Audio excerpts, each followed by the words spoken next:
ये बर्ड है, ये इंजर्ड है, शायद इसके एक पैर में दिक्कत है, पता नहीं किसका है। भाग रही थी और ये कौवे मार ना डाले। आराम से आराम से आराम से आराम से, नहीं नहीं नहीं नहीं नहीं नहीं नहीं नहीं नहीं नहीं नहीं, गिर जाओगे। अब समझ नहीं यार इसको मैं क्या करूं।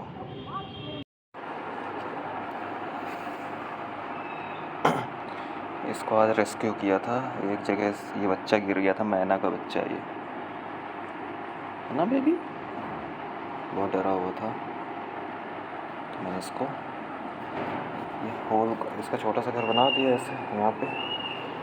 अगर ये सही हो जाएगा उड़ सकेगा तो इसको छोड़ दूँगा, नहीं तो हाँ बच्चा है मेरा, मैना है इसका नाम। ये बड़ी हो रही है ये ना,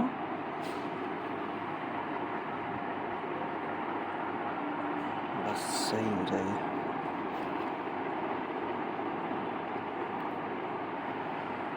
चलो गुड नाइट, ओके।